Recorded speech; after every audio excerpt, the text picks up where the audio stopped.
제목으로 말씀 함께 나누겠습니다. 사랑하는 성도 여러분, 어떻게 하면 믿음이 흔들리지 않을 수 있을까요? 어떻게 해야 우리의 열정이 식지 않고 계속 유지가 될 수 있을까요? 사도 바울은 1차 선교 여행 때 루스드라라고 하는 그 지역에서 하마터면 돌에 맞아 죽을 뻔했습니다. 그리고 지금 2차 선교 여행을 하고 있는 도중인데요, 우리가 지난주에 살펴보았듯이 빌립보라고 하는 성에 갔다가 그곳에서 귀신 들린 여종을 고쳐주었단 말입니다. 그런데 사람들이 고맙다고 인사하기는커녕 사도 바울을 모함하고 고발해서 결국은 심한 매를 맞고 빌립보 지하 감옥에 갇히게 됩니다. 이처럼 사도 바울의 생은요, 그가 목이 잘려 순교하기까지 시기와 질투의 대상으로 살아갑니다. 거짓과 고발과 모함과 살해 위협을 수도 없이 당하게 됩니다. 그런데도 사도 바울은 열정이 식지 않습니다. 그의 믿음이 흔들리지도 않고 변하지도 않습니다. 부활하신 주님이 그에게 명령하신 이방인 선교 소명과 열정이 사그라들지 않습니다. 자, 오늘 본문의 내용도 그렇습니다. 빌립보 감옥에서 하나님의 은혜로 풀려난 바울은요, 도망치지 않고 다시 빌립보에 있는 성도들과 작별의 인사를 나눕니다. 바로 자주색 옷감 장사했던 루디아의 집에 성도들이 모였습니다. 거기에 모인 성도들이 누구였을까요? 당연히 루디아였겠죠. 그리고 그의 가족들, 그리고 귀신 들렸다가 고침받았던 여종, 그리고 스스로 목숨을 끊으려 했다가 오히려 그가 구원받고 가족들까지 모두 다 예수를 영접하고 세례받았던 빌립보 감옥의 간수와 그리고 그의 가족들이 이 루디아의 집에 모였을 겁니다. 사도 바울은 그들을 위로합니다. 그리고 격려합니다. 그리고 끝까지 믿음을 지키라고 당부하고 나서 이제 빌립보를 떠나갑니다. 빌립보를 떠나서 사도 바울과 선교 일행들은 마게도냐의 수도였던 데살로니가라고 하는 곳으로 길을 떠납니다. 오늘 본문 1절은 그때의 여정을 다음과 같이 소개해주고 있습니다. 그들이 암비볼리와 아볼로니아로 다녀가 데살로니가에 이르니 거기 유대인의 회당이 있는지라. 잠시 사도 바울 일행이 어떤 경로로 이동했는지 지도를 한번 참고해 보시기 바랍니다. 저 빌립보에서 암비볼리와 아볼로니아를 지나서 데살로니가에 도착을 했습니다. 지도에 표시된 이 경로는 대략 160km 정도의 거리를 걸어간 것입니다. 그런데 당시 바울과 실라는요, 길게 잡아도 2, 3일 전에, 하루 이틀 전에 심한 매질을 당했습니다. 그 매질이 그저 회초리 정도가 아니에요. 등에 살점이 뜯겨나갈 정도로 채찍당했고 지하 감옥에 착고에 채워졌고 쇠사슬 쇠고랑에 묶여서 투옥되었었습니다. 그들의 몸 상태는 먼 거리를 걸어 이동할 그런 상황이 아니었어요. 그런데도 이 바울과 선교 일행은 단 사흘 만에 160km나 되는 먼 거리를 쉬지 않고 걸어갔습니다. 그 사실이 한편 믿겨지지는 않습니다. 왜냐하면 군대 갔다 온 우리 남성분들은 어느 정도 이해가 될 겁니다. 20대 혈기왕성한 그 군 시절에 군복무할 때 30km 행군이나 아니면 100km 행군을 해보신 분들이 있을 것입니다. 누구나 다 이 100km 행군과 30km 행군, 야간 행군은 피하고 싶습니다. 왜냐하면 이 행군은 쉬지 않고 잠을 재우지 않고 계속해서 걸어야 하기 때문입니다. 그 행군은 발이 부르터서 물집이 잡히고 다시 터지고 진물이 나야 끝나는 훈련이기 때문입니다. 그만큼 고되고 힘들기 때문에 피하고 싶습니다. 자, 그런데 어떻게 바울이 그런 육체적인 상황을 극복하고서 사흘 만에 160km나 되는 그 먼 거리를 걸어갈 수 있었을까요? 육체의 한계를 뛰어넘는 힘은 도대체 어디에서 온 것일까요? 어떤 분이 그 힘을 공급해 주셨을까요? 지난 4월에 우리 교회에 방문하셔서 원주민 선교에 대해서 간증을 해주셨던 김진수 장로님 기억하시는지요? 김진수 장로님의 페이스북 글에 최근에 이런 글이 올라왔습니다. 언제까지 이렇게 일할 것인가? 주 7일 하루에 17시간, 일주일에 119시간이네. 왜냐하면 이 김진수 장로님은 300명이 넘는 IT 기업을 경영하시다가 그걸 매각하고 원주민 선교사가 됩니다. 그래서 기탄야후라고 하는 동북 쪽에 있는 기탄야후라는 곳에서 긱섬 머시룸이라고 하는 회사를 창업을 해서 원주민들의 경제적 자립을 돕는 흔히 말하는 BAM, 비즈니스 애즈 미션이라고 하는 비즈니스 선교를 하고 있습니다. 그런데 마침 이 8월 이 말에 붙어서가 송이철이래요. 송이철에 최대한 많은 원주민들로부터 많은 송이를 사들이려면 그걸 가공하고 판매하고 다시 쉬프트해야 하는 이런 일들이 있습니다. 이거를 장로님이 감당하고 있는 겁니다. 그걸 소화해내기 위해서 하루에 17시간, 60이 훨씬 넘는 이 머리 희끗희끗한 이 장로님이 일주일에 119시간 살인적인 노동을 감당해내고 있다는 것입니다. 며칠이 지나 그토록 힘든 일을 하는 이유에 대해서 잘 설명해주는 글이 올라왔습니다. 그대로 여러분들에게 소개를 해드립니다.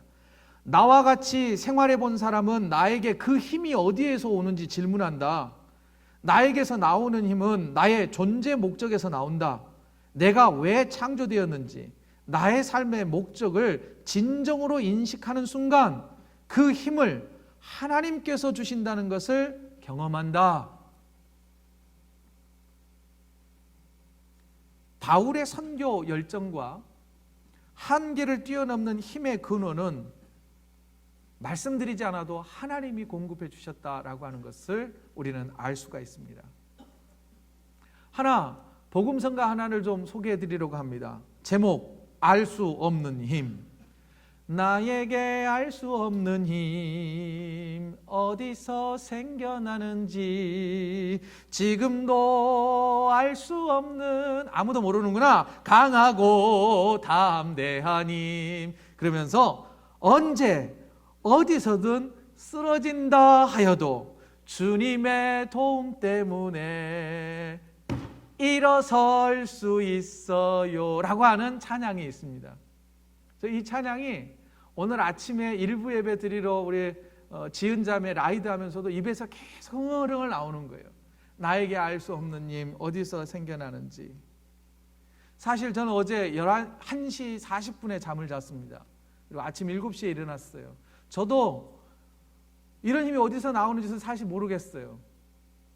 어제 하루 종일 사무실에서 설교 준비를 했고, 어제 새벽까지 했고, 아침에 일어나서 또 읽었고, 1부 예배를 하고 돌아와서 다시 2부 예배 올 때까지 다시 수정하고 타이핑하고, 그리고 이 자리에 섰습니다.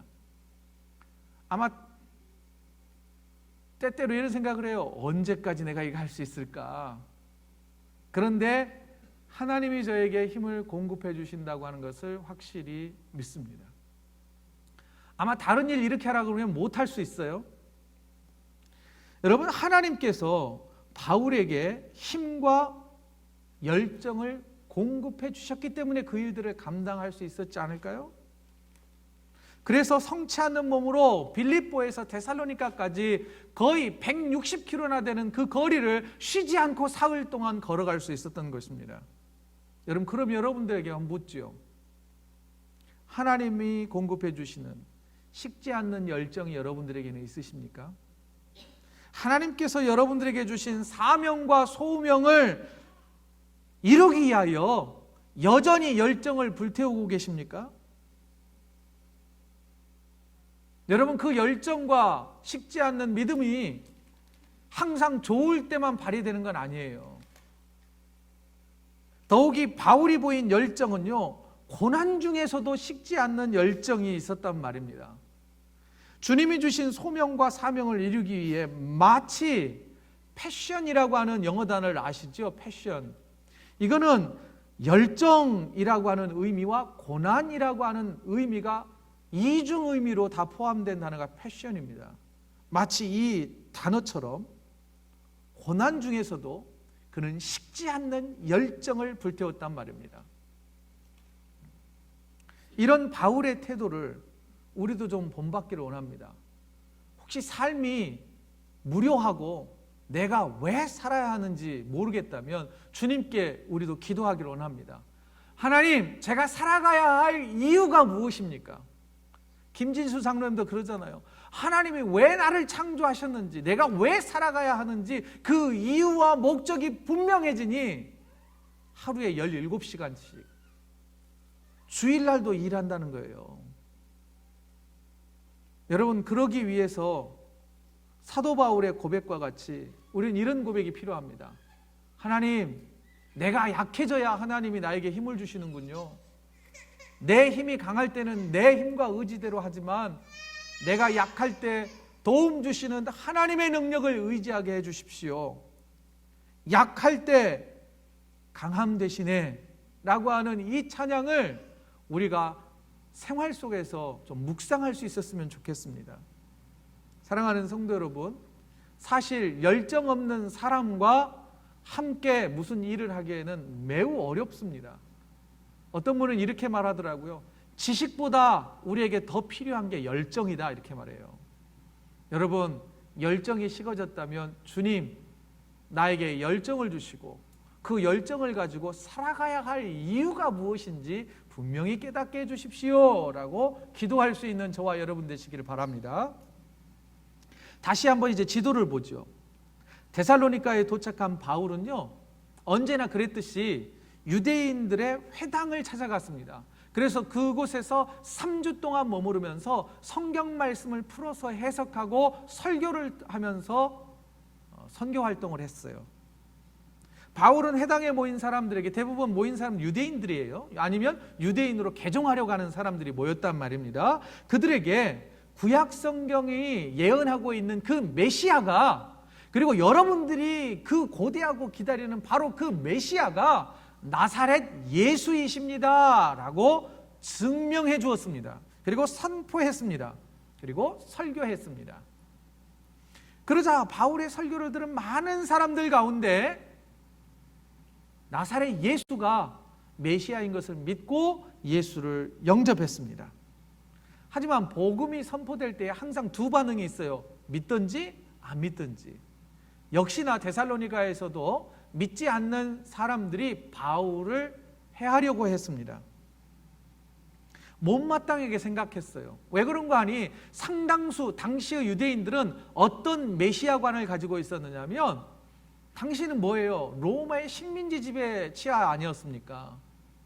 구약에 예언된 그 메시아가 오시면 저 가이사르 황제를 물리치고 우리가 잃어버렸던 다윗 시대의 영광을 회복시켜 줄 거라고 생각을 했어요. 그러니 당연히 강력한 메시아, 정치적 메시아를 기다렸다는 것이죠. 그런데 바울이 전한 메시아는 뭐냐면 십자가에 달려 힘없이 죽어버린 메시아가 너희들이 우리가 기다리는 메시아라고 계속 강조하고 있었던 거예요. 게다가 신명기 율법을 유대인들은 신명기서를 너무나 잘 알았어요. 신명서에 보면 나무에 달린 자마다 저주를 받아 죽었다라고 말하거든요.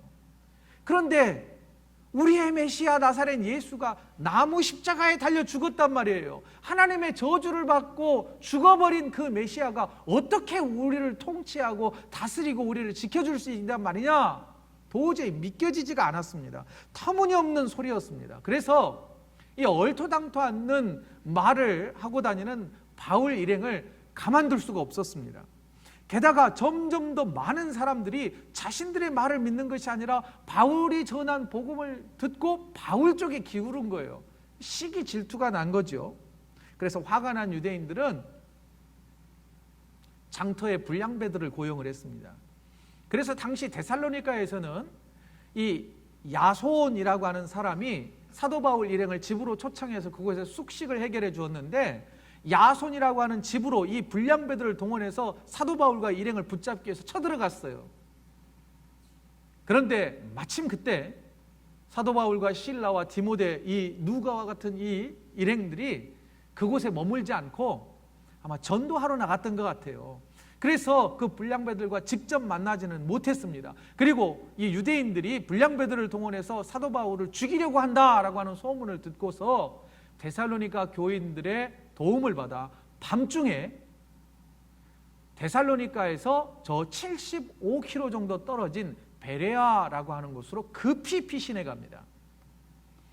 자, 야손의 집에 급습해서 사도 바울을 잡아 족치려고 했던 유대인들은 이제 바울 일행이 사라져 버렸잖아요. 그래서 뭔가 책임을 묻기 위해서 사도 바울을 집에 들였던 이 야손과 집안 식구들을 붙잡아 가지고 이 지역 유지들에게 끌고 갑니다. 그러면서 이 불량배들과 유대인들이 야손을 고발하면서 사도 바울 일행에 대해서 어떤 사람이라고 고발하느냐면 오늘 본문인 6절입니다. 6절 다 같이 읽죠. 시작.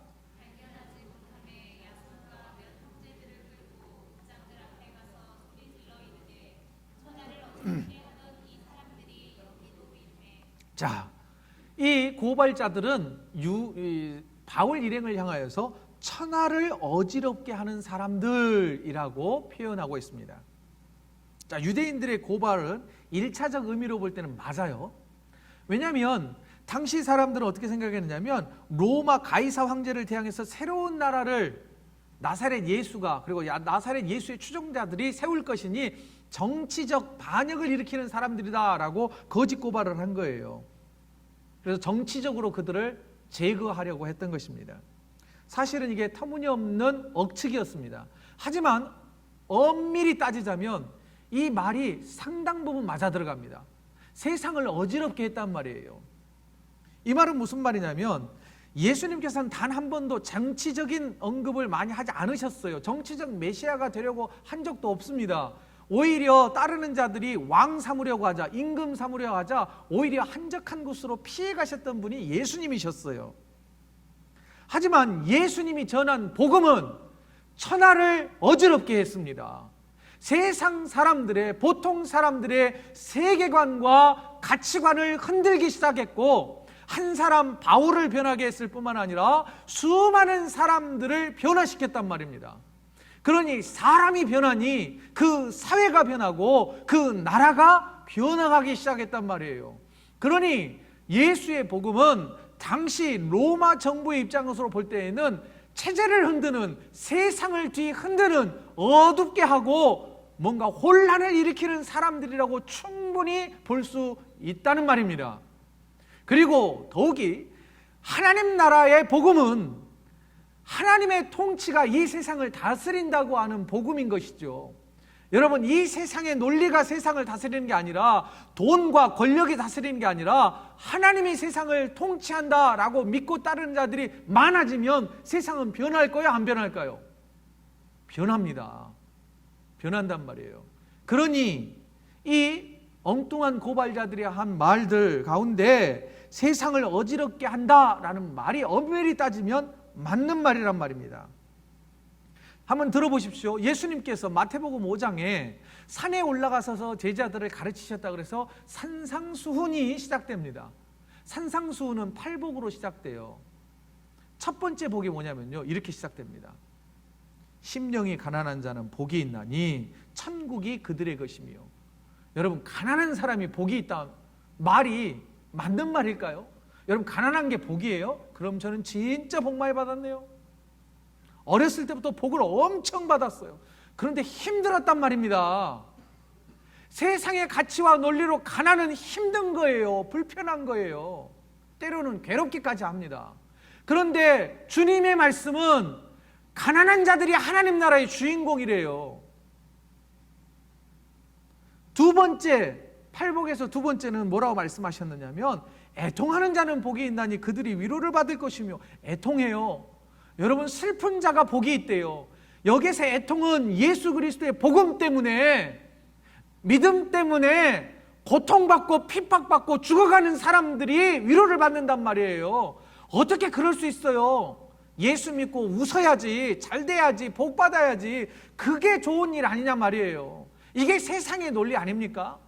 우리의 기준도 거기에서 크게 벗어나지 않는단 말이에요.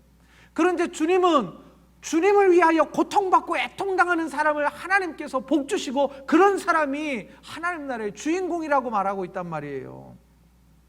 이렇게 예수의 복음은요, 세상의 가치관과 세계관을 뒤집어 놓기에 충분했단 말입니다. 그러면 어떻게 해야 저와 여러분의 세계관과 가치관도 뒤집어 엎어질 수가 있을까요? 변화를 경험할 수 있을까요? 복음의 핵심 네 가지 원리를 전해주는 사형리라고 하는 게 있습니다. 사형리에 보면 그림으로 이렇게 설명을 해놓아요. 여기 두 사람이 있습니다. 내가 나의 주인인 사람이 있고, 예수 그리스도가 나의 주인인 사람이 있습니다. 어떤 사람이 하나님 나라의 주인공이 될 수 있을까요? 어떤 사람이 천하를 어지럽게 하는 그 복음에 매여 사는 사람이냐 말입니다. 여러분, 저 그림을 지난주의 말씀으로 설명을 다시 해보자면, 강조해보자면, 당신의 주인을 바꾸십시오 라고 하는 그 말씀이 우리의 삶에 적용되어질 때 우리의 세계관이 변하고 가치관의 변화가 시작된단 말이에요.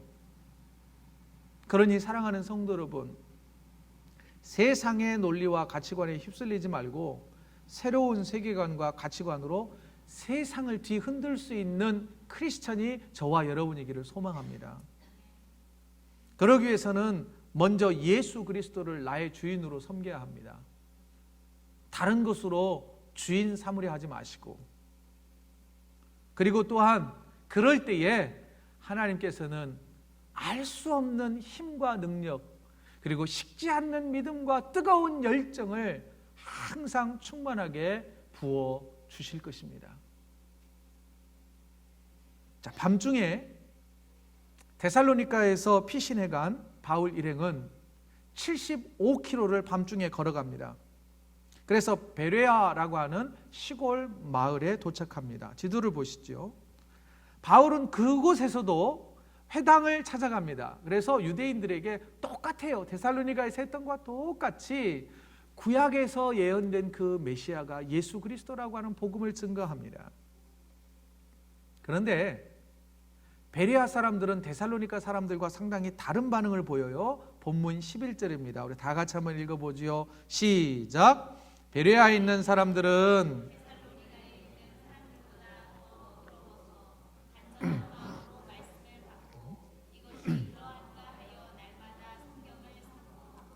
데살로니가 사람들이 들으면 참 기분 나쁜 소리예요. 데살로니가 사람들보다 베레아 사람들이 더 너그러웠대요. 이 말은 뭐냐면요, 데살로니가 사람들은 사도 바울 일행에 대해서 거칠게 대했지만, 이 베레아 사람들은 사도 바울 일행을 따뜻하게 맞아주고 아주 기분 좋게 대해줬단 말이에요. 그들에게 대해서 호의적으로 반응을 했단 말입니다. 자, 그럼 여기에서 너그럽다라고 하는 원어의 의미는 무엇일까요? 조금 더 깊이 좀 생각해 보겠습니다. 너그럽다는 원래적 표현은 뭐냐면 사회적 신분이 좋은 한마디로 귀족 출신이라는 거예요. 그래서 영어로 보면 NIV 성경은 noble character 이렇게 돼 있죠. 귀족 출신이라는 거예요. 그런데 이 단어는 굉장히 다양하게 해석이 되었습니다. 첫 번째, 개혁 개정 성경, 우리가 사용하고 있는 성경은 너그럽다라고 표현을 했고, 조금 전에 우리가 오래전에 사용했던 것은 신사적이었다라고 표현하며, 세번역 성경은 고상하다, 공동번역은 트인 마음을 가졌다, 여기에서는 열린 마음을 가졌다. 그리고 NIV, KJV, NASB 영어 성경은 고상하다, 품격이 있다라고 하는 이런 다양한 의미로 해석을 하고 있습니다. 그러면 베레아 사람들이 더 너그러운 그런 태도를 보일 수 있었던 이유는 무엇일까요? 그 이유에 대해서 지리적이며 사회적 배경을 이유로 설명하는 분들이 있습니다. 다시 지도를 한번 볼까요? 자, 데살로니가는요, 에게해에 인접해 있는 항구 도시였습니다. 데살로니가는 마게도냐의 중심 수도였어요. 그러니 그곳에는 경제적으로 굉장히 풍요로웠습니다. 넉넉했단 말이죠. 그러다 보니 유흥업이 아주 번창했습니다. 돈과 권력이 집중된 도시가 데살로니가였어요. 그러다 보니 여러분, 돈과 권력이 모이는 곳에는 어떤 게 있어요? 부정과 부패가 있습니다.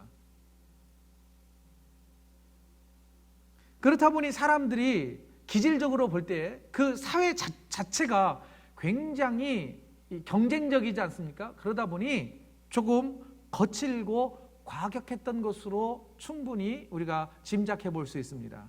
반면 베레아라고 하는 도시를 한번 보시죠. 베레아라고 하는 곳은요, 찾아가기도 힘든 시골 마을이에요. 저 빌립보에서 데살로니가까지 이어지는 이 에그나티아라고 하는 당시 간선 도로가 있었습니다. 한마디 고속도로, 하이웨이가 있었는데 하이웨이가 이 베레아까지는 연결이 안 돼 있어요.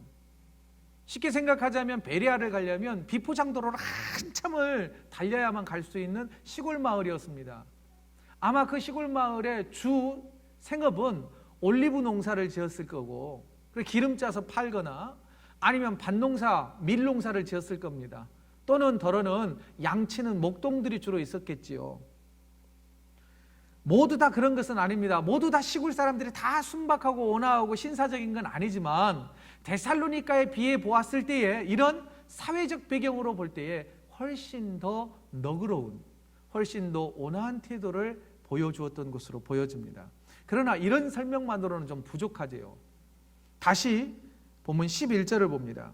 베레아에 있는 사람들은 데살로니가에 있는 사람들보다 더 너그러웠어요. 그런데 그 너그럽게 된 건 뭐냐면 그 결정적 이유를 베레아 사람들이 간절한 마음으로 바울의 설교 말씀을 들었기 때문이라는 거예요. 그리고 설교 말씀을 들은 후에 집으로 돌아가서는 바울 목사님이 한 설교 말씀이 사실인가 아닌가, 그리고 내가 믿을 수 있는 말인가 아닌가를 성경을 통하여서 스스로 다시 재점검해 보았다는 거예요. 성경을 날마다 묵상하면서 자세히 연구하고 삶에 적용했다는 거예요. 그렇다 보니 그들은 좀 더 너그러운 태도를 보일 수 있었다는 것입니다.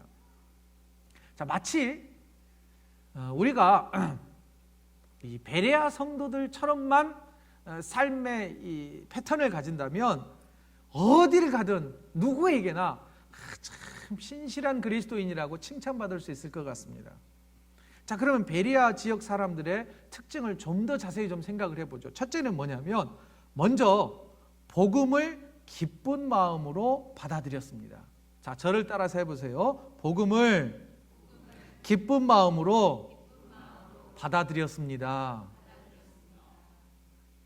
열린 마음으로, 사모하는 마음으로 사도 바울이 선포하는 그 설교를 하나라도 놓칠까 싶어서 집중해서 들었단 말이에요. 마음의 영혼을 활짝 열어 제끼고 그 마음을, 그 선포되는 말씀을 마치 스펀지가 물을 흡수하듯이 받아들였단 말이에요. 여러분, 이 땅에 있는 모든 설교자들의 소망과 꿈은 뭐냐면요, 자기 설교 잘 들어주는 성도들과 목회하는 거예요. 어디 설교하는 목회자뿐만 아니라 여러분, 누군가 사귐을 가질 때요, 내 말 잘 들어주고 경청해주는 사람과 사귐을 하는 건 얼마나 행복한지 모릅니다.